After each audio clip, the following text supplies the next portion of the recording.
Vamos a darle la bienvenida a nuestra invitada del día de hoy, la licenciada Abril Peña, vicepresidenta del Partido Revolucionario Dominicano. Qué placer tenerla aquí. ¿Cómo está usted? Bien, gracias. Un placer para mí estar en su prestigioso programa. Bien, muchísimas gracias. Una mañana interesante verlos detrás del backstage. He leído mucho realmente en la boda del siglo. Usted vino a gozar temprano. Ay, yo sé. Bueno, usted sabe que si uno no toma las cosas con buen humor y sobre todo tan temprano, el día se haría muy largo, ¿verdad? A las 7 de la mañana, sin algo de risas, debe ser difícil trabajar. Bueno. Sí. Es incómodo. Mire, Abril, de verdad que nosotros nos parece interesante hablar con la hija más pequeña, posiblemente, ¿verdad? La penúltima. La penúltima, del doctor José Francisco Peña Gómez, un líder histórico internacional y lógicamente dominicano, que todo el mundo lo apreciaba y que todos quizás nos lamentamos de que no llegara a la posición que él esperaba para ayudar a los más necesitados, como fue toda su carrera, llegar a la presidencia de la República. En el momento en que prácticamente podía llegar, porque llegó lamentablemente su enfermedad y eso le afectó. Abril estaba muy pequeña, pero debe recordar muchas cosas. Sí. Nosotros tenemos un spot, ¿está listo, Marcela? Todavía. Cuando el spot, vamos a ver uno de los spots finales del doctor Peña Gómez, donde se ven muchas cosas y que son interesantes, una producción interesantísima. El que se llama Primero la Gente. Primero la Gente. Que es el de abrir las ventanas. Y yo entiendo que usted sale en el programa. Yo salgo, en ese sí, anuncio. con él y con Peggy. Y con Peggy, correcto. Pequeñita. Sí. Pero vamos a hablar un poquito. ¿Qué piensa la hija del doctor Peña Gómez sobre su papá? Primero, ahora. O sea, después de. Y después entonces nos vamos un poquito hacia atrás. Bueno, 20 años después, yo creo que yo lo extraño más ahora que antes, porque ahora, al principio era como si estuviese de viaje, como viajaba tanto, tú duras 2 o 3 meses sin verlo y tú dices, bueno, está de viaje. Pero cuando yo veo tal vez la situación en la que está el país, o la situación en la que está mi partido, de vernos en la casilla 3, después de toda una vida de verme en la casilla 1, me doy cuenta de la falta que le hace al país.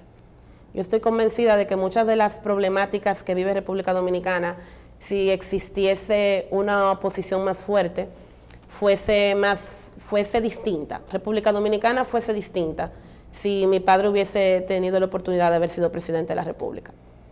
Fue un gran líder, del cual me siento extremadamente orgullosa, es un ejemplo a seguir para la mayoría de los dominicanos. De hecho, este año nos hemos concentrado en eso, en demostrarle a la población dominicana que la gran mayoría de la población dominicana tiene menos de 35 años, el 67% de la población, o no lo conoció o estaba muy joven.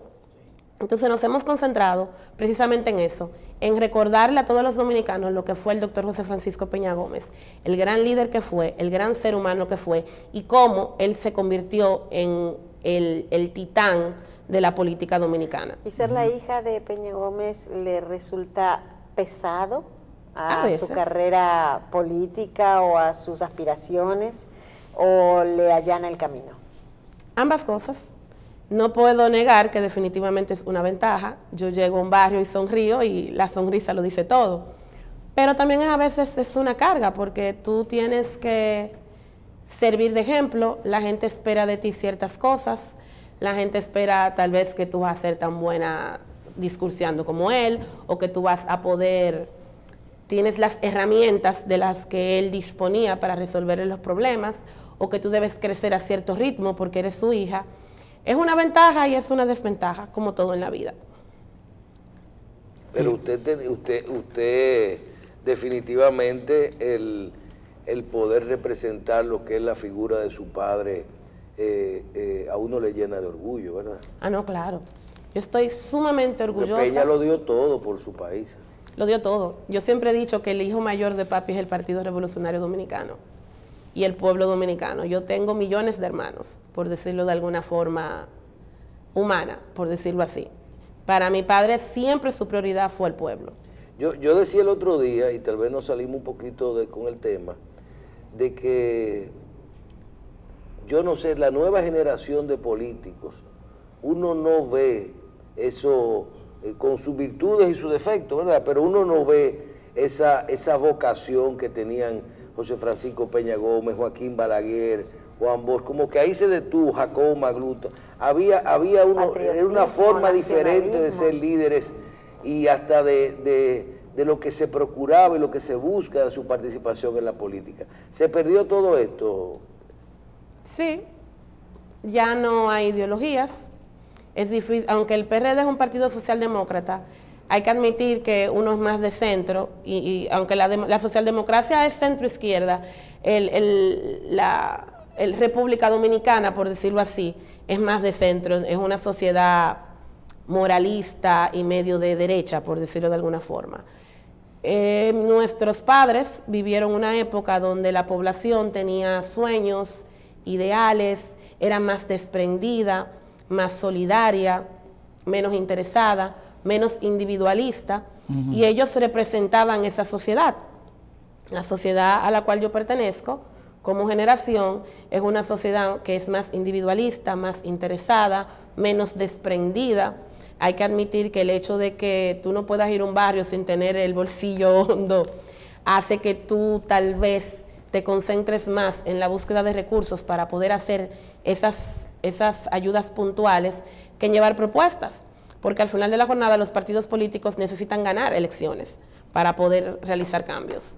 Y si tú no te metes o te subes en esa guagua, posiblemente tú no vayas a conseguir esos cargos congresuales o municipales que tú necesitas para poder realizar esos cambios. Abril estaba pequeña, pero efectivamente en el entorno de lo que ocurría en el país, se supone que algo le quedó, y lógicamente por la historia. ¿Realmente piensan ustedes que la oposición firme de los políticos como Joaquín Balaguer, Juan Bosch un poco menos, pero también fue lo que hizo real efectivamente el impacto para que él no llegara a ser presidente de la República? Balaguer decía, y se refería a Peña Gómez, el camino malo está cerrado, pero no se refería a malo porque Peña Gómez era malo, sino que entendía que no debería llegar a la presidencia. Yo creo que se aunaron muchas cosas. Estaba la oposición férrea de Balaguer, estaba el hecho de que mi padre no era una persona sobornable o manejable, estaba el hecho de que él era negro, estaba el hecho de que no estaban claros sus orígenes y el tema haitiano se impuso en una sociedad que en ese momento era muy racista y que además se fomentó ese odio racial hasta el sol de hoy. De hecho, ni mi hermano ni yo podemos casi tratar el tema haitiano en las redes porque todo el mundo nos ataca. O tú eres pro haitiana o eres contra haitiana. El tema es que te sacan el negro detrás de la oreja o los orígenes detrás de la oreja. Sí, Balaguer jugó un papel sumamente importante, no por odio a mi padre, porque no me parece que Balaguer fuera del tipo de persona que odiara o dejara de odiar. Sí. Era sencillamente el juego del poder político. Y él utilizó las herramientas que tenía a mano para impedir que mi padre llegara al poder. Realmente fue bastante duro y como dices, la campaña de racismo que hubo desde algunos liderales políticos afectaron significativamente. El doctor Peña Gómez era muy duro, muy fuerte, aguantó estoicamente todos esos ataques, se defendió de la manera de lo posible que podía hacerla, pero yo pienso que lo que más le afectó fue la salud, porque eso, el tema del 96 fue evidentemente circunstancial. El doctor Peña Gómez ganó las elecciones en primera vuelta, la ganó, digo, no para ganar la presidencia, sino menos del 50%, con un tema que él había propuesto él mismo, en el Pacto por la Democracia del 94. Sí, pero él no sometió un 50, él sometió un 45. Es correcto. Todos sabemos que ahí hubo manos, no sé quiénes fueron las manos. Y sacó un 47. Lo que él había sometido era un 45 y a la hora de firmar se aparecieron con un 50. Ya en ese momento no había forma de echarse para atrás. Y él sacó un 47. Pero realmente lo que él había acordado con el doctor Joaquín Balaguer era un 45%. Más uno. Sí, estamos de acuerdo que era 45 más uno. Y entonces, bueno, lo que pasa es que el tiempo era corto. Sí. Era un tema convulso, de convulsión fuerte en el país. Estaba Se evitó un derramamiento de sangre. Correcto, Sí, correcto. eso más que Eso nada. fue lo que él evitó. Y yo le pregunté en su momento por qué. Porque yo, adolescente, no entendía. Si tú tienes parte de las Fuerzas Armadas, tienes los demás países del hemisferio a tu favor, tienes todo un país dispuesto a luchar por ti, ¿por qué no?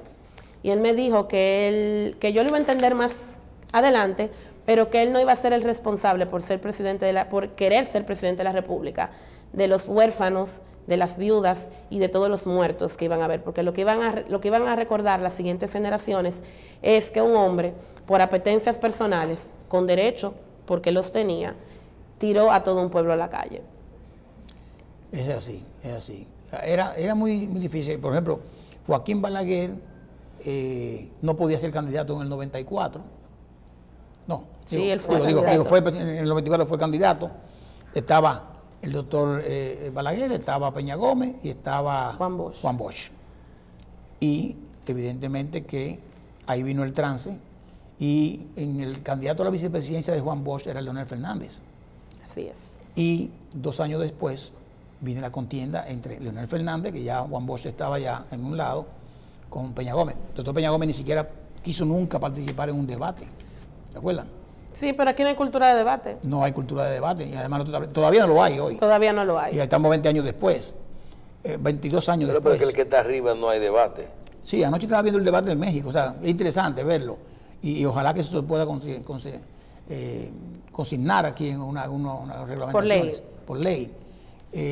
Pero para Peña Gómez era fácil ganar esas elecciones en el 96, porque estaba frente a un muchacho joven, sin experiencia de Estado, aunque era muy inteligente, catedrático, profesor y todo esto, y con una experiencia interna en el PLD que poca gente quizá lo conocía hacia afuera, pero dentro sí.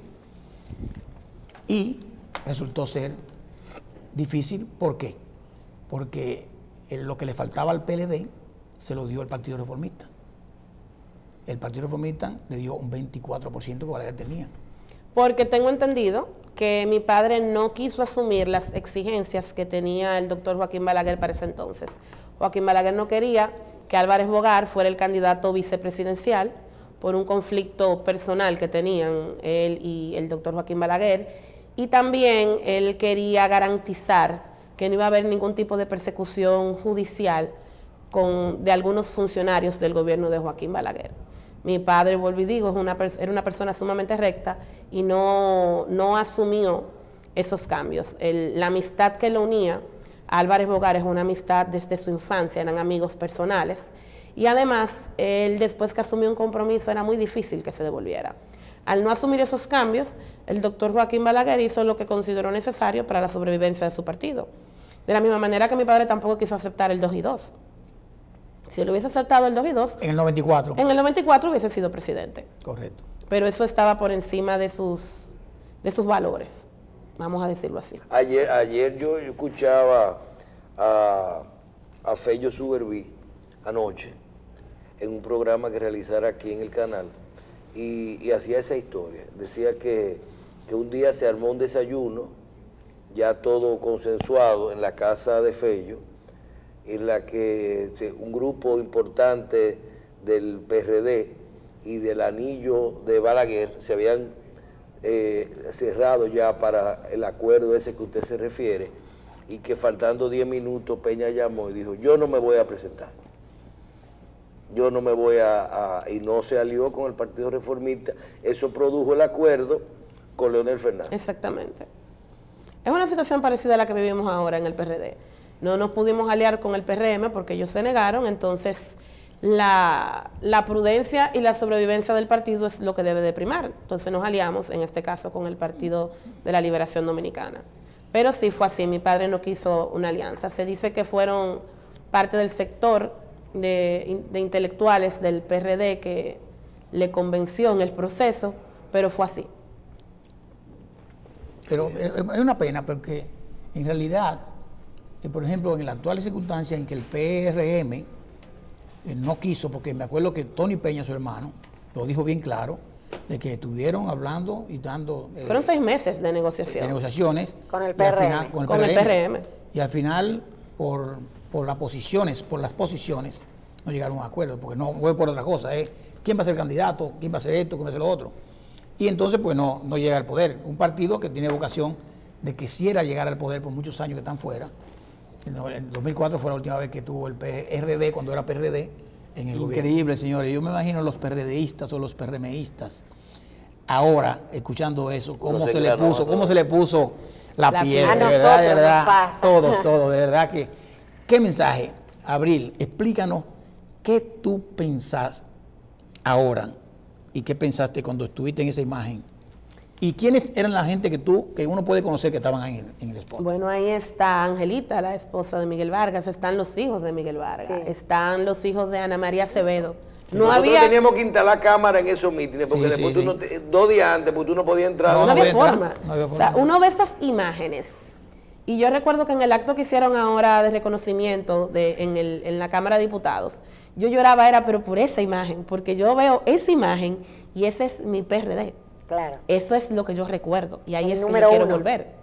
O sea, la cantidad de personas que había ahí y que yo sé que no fue por dinero, que no había que darle picapollo, que no había que buscarle guagua, la gente caminaba. Caminaba un día entero si era necesario para venir a estar ahí.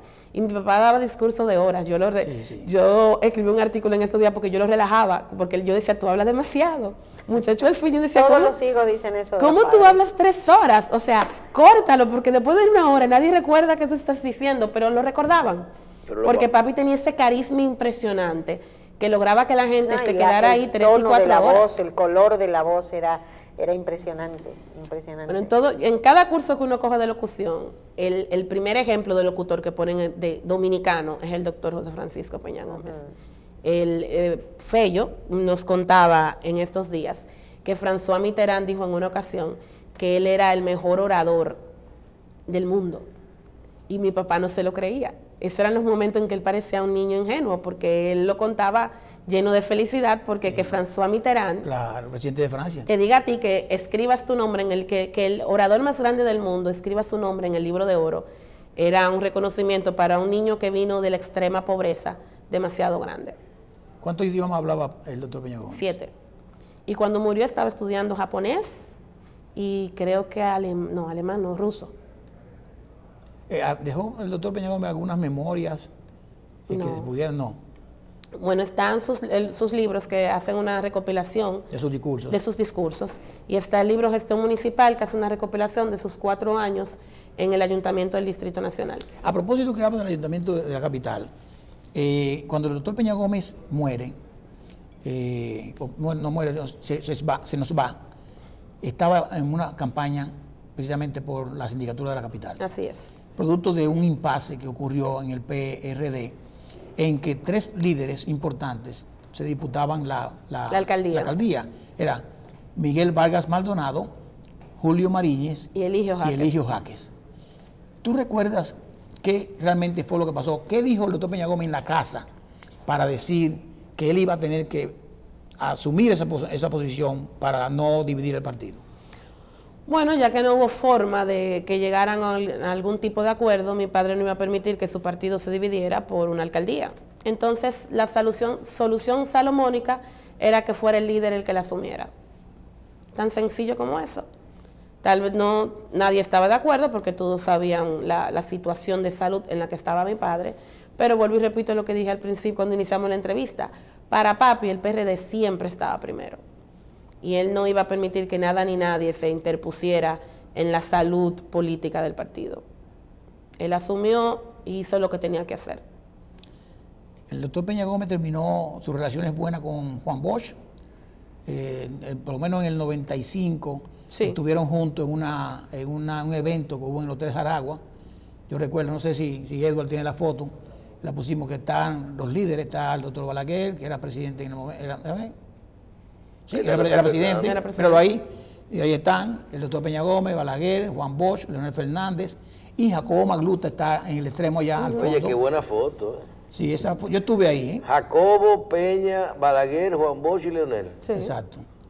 Juan Bosch, de hecho, fue a visitar a papi al hospital en Estados Unidos. Sí, Juan Bosch fue, Él correcto, fue. es correcto. No sé realmente lo que hablaron porque fue una conversación privada, pero tengo entendido que sí, que ellos llegaron a entenderse, por decirlo así. Bueno, de hecho, esa reunión, que no me acuerdo exactamente la motivación, porque el profesor Juan Bosch le había devuelto una condecoración al presidente Balaguer, que había recibido, y entonces no eran amigos. Y en esa oportunidad se unieron todos y participaron en un evento muy bonito, y ahí todo el mundo salió contento, o sea, por lo menos, ¿verdad? En la apariencia. Pero el doctor Peña Gómez sí era una persona humana, en todo el sentido de la palabra, no tenía rencores. De hecho, su último spot, El del perdón. Yo los Marcela, perdono. búscate ese spot que se llama El Perdón. No, ¿Sí? yo los perdono. Yo lo perdono. Ese spot lo grabó papi, creo que la semana antes de fallecer. Es un spot donde él llama a perdonar, a no guardar rencores, a olvidar las rencillas personales que uno haya podido tener con las personas que le imposibilitaron su crecimiento político. Es un video que salió incluso al otro día del fallecer, fue un domingo. El lunes ya el video estaba porque ya hacía una semana. No creo que mi padre le guardara rencor ni a Juan Bosch, ni a Balaguer, ni al doctor Leonel Fernández. Porque mi padre era un ser humano incapaz de guardar rencor. Era un ser humano con un alma muy limpia. Bueno, yo te puedo decir que yo estuve en varias oportunidades con el doctor Peña Gómez, antes de estar enfermo y después, y en la entrevista que hicimos, el doctor Julio Jacín y yo, aunque yo en esta entrevista no estuve en el aire, sino que estaba al lado, en Estados Unidos, veíamos siempre su bondad y el reconocimiento de que no era un problema personal, sino un problema político. O sea, tienen que impedirme que yo llegue porque no quieren, o quizás habían intereses fundamentales en lo que no entendían que una persona de su color, para hablar así, no podía llegar a la presidencia, no de su alma, sino de su color. Hay que mandar ese video de yo lo perdono al PRM, el PLD. Ahora ahí iba. Porque inclusive cuando yo le entrevisté a él en el 95, si mal no recuerdo, en el David Williams en Miami, también él hablaba de eso, de que realmente no tenía por qué pensar mal de la gente. Y yo creo que, te pregunto ahora a Abril, si perdonar y olvidar es lo mismo. Si realmente usted perdona, porque Dios nos ha dicho que hay que perdonar, porque es muy difícil olvidar.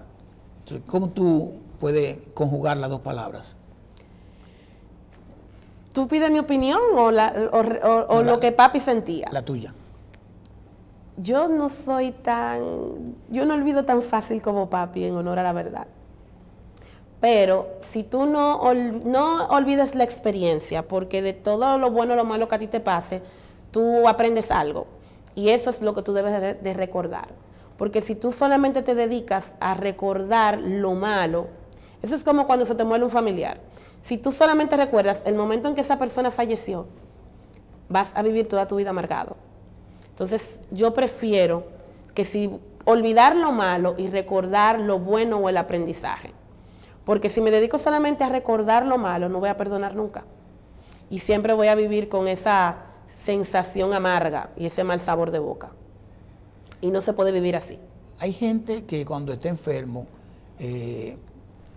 puede predecir que su tiempo está terminando. Le pregunto a la hija del doctor Peña Gómez, en algún momento con tu padre y el día que él se nos fue, ¿estuviste cerca? ¿Conversaron? ¿Pudo haber dicho él que no se sentía bien, que veía o quizás estaba terminando su existencia? Yo estuve ese fin de semana completo con él. Ese fin de semana una de mis sobrinas cumplía 15 años. Fuimos la noche antes a esos 15 años. Y yo recuerdo que yo tenía permiso para salir. Y después que yo me ganaba un permiso era como medio difícil retirármelo. Entonces él llamó a mi mamá para decirle como que ya era muy tarde. Y yo me planté, que yo me gané mi permiso y saqué buena nota y yo tengo que salir. Entonces mi mamá me llamó y me dijo, mira, yo escuché a tu papá muy alicaído. Yo creo como, no me lo dijo con esas palabras, no recuerdo la palabra exacta, pero en resumen me dijo, no le quedaba mucho, complácelo. Y yo me quedé. Y fue Dios que me quedé, porque le hubiese dado un gran disgusto precisamente la noche antes de fallecer. Al otro día entonces, como eso de la 1 de la tarde, creo que fue, él me mandó de regreso a mi casa. Pero sí, él ese fin de semana estaba cansado y muy adolorido. Aunque no me lo decía, yo sabía que estaba dolorido. Y con todo eso fue al meeting. Con todo y eso fue al meeting. Fue Y a se la, mojó, y se mojó. aquí en la... 6 de noviembre fue. En la Churchill. En la Churchill. Ajá. Que se estaba inaugurando la plazoleta central. La plazoleta central, sí, de toda la así mismo Churchill. fue. Yo recuerdo. Él fue. Eso fue 6 de noviembre, No, No. eso fue mayo. Mayo. Eso fue el 9 de mayo. Sí. 9 de mayo. Veneno Salió más, hasta una colita, la suerte que eso era viejo. sí, venenos más sutiles. Secretario general de la Romana fue que hizo el video. Ujú. Sí. Edwin Areche.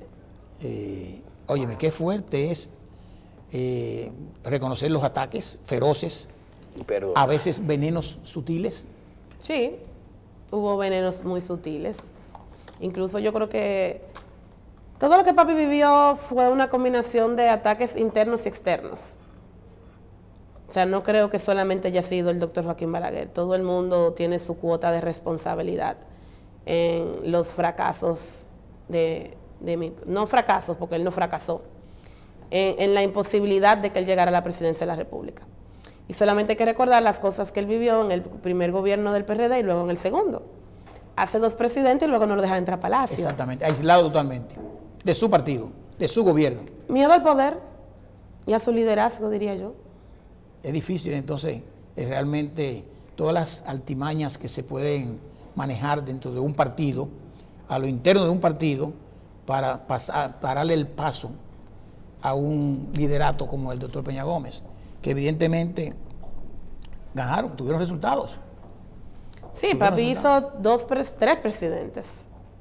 Y fue su liderazgo, porque Juan Bosch, cuando lo tomaron del gobierno, quien se quedó fue papi. Quien caminó todo el país, casa por casa. Todavía yo hoy voy a pueblos que todavía no tienen carretera, que todavía hay que caminar grandes distancias o llegar a caballo. Y tú llegas a una casa y tienen una sillita y dicen, ahí se sentó tu papá. El PRD ha sobrevivido gracias a que fue un partido hecho de tú a tú, compañero por compañero. Y eso permitió que el PRD tuviese los presidentes que tuvo. Porque incluso en el 98, en el 2000, cuando ganó el ingeniero Hipólito Mejía, fue resultado de un voto de solidaridad con el doctor Peña Gómez. Y el PRD estuvo ganando con ese voto hasta las elecciones de medio tiempo de ese periodo. Sí. Mira, y en este momento la situación en el PRD, se mantiene el espíritu de Peña Gómez, está todo adentro, hay armonía. Yo creo que estamos vivos por eso, en el fondo. El amor Porque mucha gente que tenía ese pensamiento se quedó en el PRM, pero hay un grupo importante todavía en el PRD. Yo no voy a negar que somos una familia dividida, y no dividida entre el PRD y el PRM, es una familia dividida entre 14 partidos. Sí, que se han desprendido. Porque hay 14 partidos está el del BIS, sistema que el son PRI. hijos del PRD. Exactamente. Saco al PLD porque el líder del PLD siempre fue Juan Bosch, pero los otros, casi todos, son hijos del PRD, cuyo líder es el doctor José Francisco Peña Gómez. Somos una familia dividida, es cierto, pero todos estamos vivos por ese amor que le tienen los diferentes dirigentes y militantes, no solamente al PRD o a sus siglas, sino al doctor Peña Gómez. Eso es lo que nos mantiene unidos. El PRD es un partido que ahora mismo está bastante disciplinado. Se está trabajando en reforjar sus fuerzas y se está trabajando todos los fines de semana. O sea, todo el tiempo, si vemos la prensa, tú vas a ver recorridos del secretario general, del secretario de organización y de los diferentes vicepresidentes que tiene el partido. La aspiración sería unirse de nuevo. La aspiración. Eso sería lo ideal. No sé si será posible. Es lo que decíamos ahorita detrás de cámara.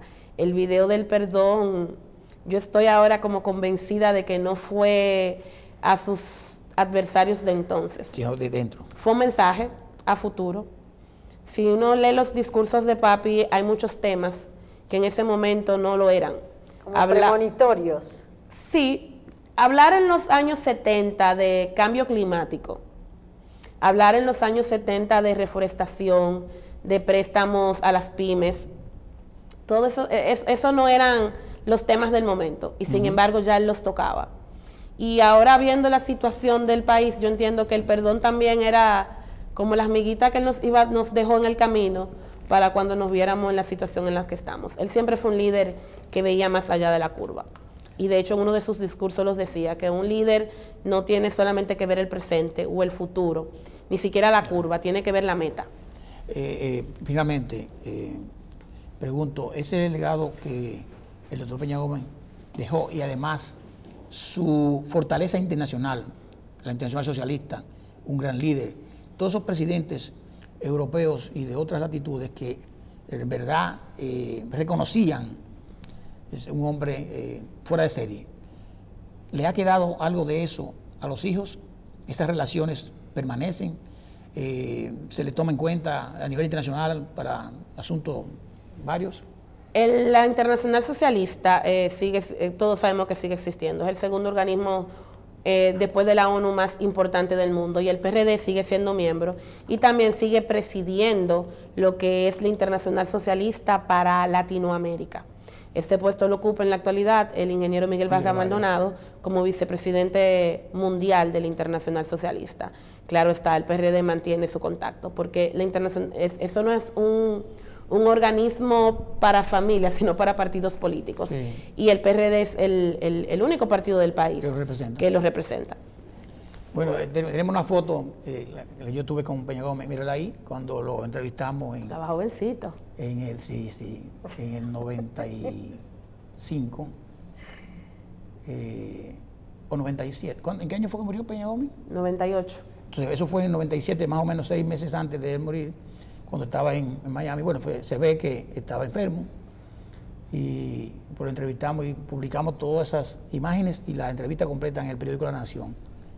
Y fue muy interesante hablar con él, inclusive lo que hablamos fuera de cámara, mucho más interesante quizás. No que no fue interesante lo otro, sino que muchas cosas que no se podían hablar. Que no se pueden hablar en el momento. La hablábamos ahí fuera de la cámara, y que él tuvo la confianza de decirnos a nosotros. Lógicamente nosotros íbamos con el sponsor, diríamos, del doctor Julio Jacín. El doctor Jacín nos mandó aquí, el doctor Peña Gómez, aunque él me conocía y nos habíamos visto en muchas cosas, pero de verdad que para mí fue un placer poder compartir con el doctor Peña Gómez y estar al lado de un líder como él. Te felicito a ti y a tus hermanos por tener un padre como él, que todos ustedes deben estar orgullosos, de verdad, y el país también. Y ojalá que programas como este se decidan a hacerlo más a menudo, y ese discurso hay que mantenerlo vivo. Hay que mantenerlo vivo. La verdad que hace mucha falta en este momento. Yo creo que cuando uno ve el espíritu de eso que usted habla, menciona los discursos de Peña Gómez, sus ideales y hasta sus promociones, su perdón, hay que ver todo esto. Muchísimas felicidades. Muchísimas gracias a ustedes por invitarme. Bien. Gracias por estar con nosotros. Le damos las gracias, vuelvo y repito, a la licenciada Abril Peña, vicepresidenta del Partido Revolucionario Dominicano y orgullosa hija del doctor José Francisco Peña Gómez.